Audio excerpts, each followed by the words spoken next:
Well, good afternoon. It is actually Saturday, April 23rd. It's actually been probably a week or so since I put out a video. And why is that? Well, I'm going to tell you why. We got snow. It got cold. The almighty sun hasn't shown its face for like the last 8 days. And it's been brutal. It hasn't been that fun. So outside projects, we should have been getting our drill ready. We should have been getting the grain trucks ready. We should have been getting maybe even a load of fertilizer picked up. We should have been doing all this stuff because it is the 23rd of April. And if at all possible, we like to seed our wheat towards the end of April, very beginning of May. And yeah, we haven't been able to do any of that stuff. So what have we been doing? Boom, bags. We had one order. This was kind of crazy. A guy, he stopped by, he wanted to get some of the sugar molasses. I point over there because there used to be a tote there, and he took everything I had plus that tote. It was only half full. And then he said, do you do rolled oats by any chance? I said, yeah, you bet. He said, okay, I'll take 6 pallets. So we did 6 pallets of 50-pound bags of rolled oats for him. And they're all ready here, all wrapped up, ready to go. We started to catch up on orders of feed that we were maybe not behind on, but we get so many orders. People think it's going to slow down in the spring, or friends of mine or whatever, they're like, oh, you must slow down in the spring. But no, that's not the case either, because the small critter sales and stuff are all coming up. So everybody's going out and they're getting their chickens, they're getting their baby chicks, they're getting their wiener pigs, they're getting bottle lambs, they're getting whatever they want to have over the summer. They're getting all that stuff. And very few people just do the whole pasture hay grass fed thing. Most people supplement with a little bit of grain. So when you think, oh, the grass is going to turn green, the feeds are going to slow down. No, that's not what happens at all. The grass turns green, everybody goes out to the auction. They buy pigs, they buy goats, they buy lambs, they buy steers, they buy anything you can imagine. All sorts of birds and ducks and geese and everything else, and turkeys, and that's all got to be fed. So it's been crazy. I think I got 16 or so more bags to even make, and but it's going well. The new Telehandler, we call this thing Loretta because it spent some of its life in a coal mine, and it was just totally full of coal dust everywhere. So this has been a godsend for making these bags way easier to get in and out of. 4-wheel drive for getting around in the mud. It's got the in and out on the boom there, so if you're just a little bit too far or too close to something, you can just reach in and move it just a little bit. That's been very handy. I think it's probably, well, it hasn't doubled, but maybe half again as many bags as I used to be able to make with the 4440. Now I can make with that. And the sun is starting to come out more and more. It was pretty nice morning already, and hopefully it stays shining. As you can see though, I haven't taken off my big jacket or my hoodie or anything, and I still wear the mitts because it gets to like 5 or 6 degrees, which isn't a whole bunch. I mean, as you can see, that's a huge pile of snow that's got to go. All that's a pile of ridges of snow that we pushed up, and all that back there is snow that's got to melt. So field work, I would say minimum a week away, and that's kind of unfortunate because that's when you get the best farming content from a grain farm. Other than that, it's just walking around filling your days. So I'm gonna head in now. Gonna have some lunch. So first thing I'm gonna do is take this stuff off the telehandler. I'm gonna go hitch back up to that adapter that we bought for it. It wasn't fitting exactly right. I think probably it's actually just paint. So it has the 2 pins that latch it into the attachments you're using. One pin goes right in, the other pin doesn't. So it's either the metal's a bit warped from when they welded it and it's just out a bit, or it's paint or whatever. It's not too much. So maybe I'll pick that up, grind that off. And then there's one hydraulic hose I want to reroute on this thing because it's underneath and I think it might break. So hopefully we get those 2 things done today without any other things popping up.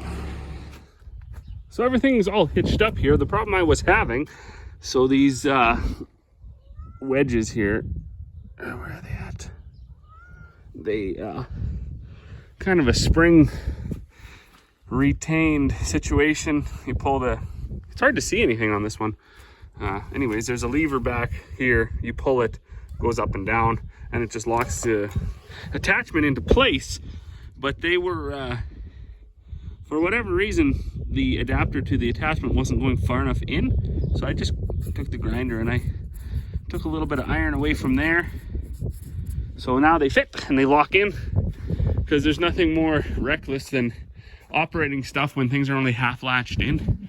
You run the risk of dying if someone's working around it and it falls and kills them.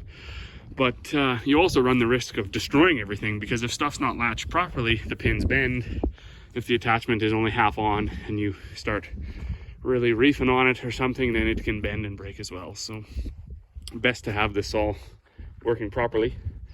The other thing that came in, I didn't even know this was ordered, but a new seat cover for the old, I think our quad's like a 2001. And so we just put this fancy new seat cover on. Didn't quite get it right, but the leather, I think it probably will shrink a bit anyways, so pull this out. We did spray a bunch of glue in there, but that's okay. Looks a heck of a lot better than it did. It's been a productive day, I would say. I did want to attack this because these hydraulic hoses are long on these telehandlers. They go all the way to the front, and they got to be able to handle it telescoping out. So there's quite a bit of movement, and they had this boom apart because it had some damage to it. And when they put it back together, they just ran everything in there. And when hoses are over a long distance like this, hydraulic hoses, if you don't put the right twist in them, it'll never work. So what was happening is, as this was going out, that chain there, one of these hoses would go underneath of it, and then as you brought it back in, it would roll back over top of it. So it never actually blew the hose crazy enough, but it did a little bit of damage to it. So we got that. That was quite a big job to try to get it all fished out of there. Engineering is crazy. I don't understand it. When they engineer these machines, they leave you like no room to do anything or to get at anything. So the one end of the hose goes to here, and then you got to loosen it back there too and try to get the right twist in it. The other end goes all the way down and around, and then all the way back to here, which I never would have guessed that would have been the other end of it. And anyways, I think we've run it a couple of times. I'm all covered in hydraulic oil and grease and dirt, as is kind of the norm for me when it comes to this sort of stuff.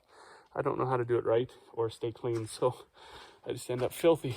But I think I'm pretty happy with the way that turned out. This bracket was actually missing when we bought this telehandler, so we built this one. And without this bracket, it couldn't go in and out. So it wasn't 100% when we bought it, but it was a very cheap thing to buy. So win-win. Okay, well, now it's a little after 4, and what a disaster. So we were up here, cleaned out these cattle sheds here. Actually had this old red truck running. It's about a 1961 International. And Dad and I, 2 winters ago, we gave her the old trim-clad fire engine red paint and redid the engine. And amazingly enough, I did have to boost it, but it fired right up. So that's like 2-year-old gas in there. And I know the new engines, they don't run on this crappy fuel that we have, but these old engines seem to slobber away through it. We were tidying up here.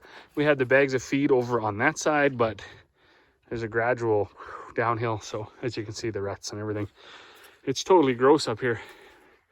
So we got the feed out and moved over there. All these panels were thawed out, so we got them just moved out of the way. We don't need the panels anymore because the steers are in this whole area with the horse, and the pigs are still locked up over there. But I just moved them out of the way because my plan is to get that red truck out of here. I'm going to use that one this spring and summer for hauling water to my sprayer, because it's got a pretty cool feature on the grain box. I think it used to be for hauling sugar beets, and the one whole side folds down. So Dad put a winch on it that same year we painted it and did the engine. So now it's a winch. When you flip the latches, the whole side goes down. So it should be pretty cool. But 4 o'clock here now. That's going to be enough for today. Emmy's at her grandparents, so we're going to go pick her up and shut her down. It is a Sunday, so we did get quite a bit done this weekend with all those bags and the molasses, and then cleaning up here. And that's going to be good enough. We got these steers all fed. We haven't lost any more. We still got 8. So that's also a win. And so to everybody who's watching, thank you very much. I do appreciate it. And we will see you all on the next one. And I guess quickly before I go in and get cleaned up, quick update on the old house build. So the forms are up and they'll be ready to pour concrete, I think Monday or Tuesday, so either tomorrow or the next day. And then he said the framing will go quick, so should be exciting. Stay tuned for that if you want to see the house go up.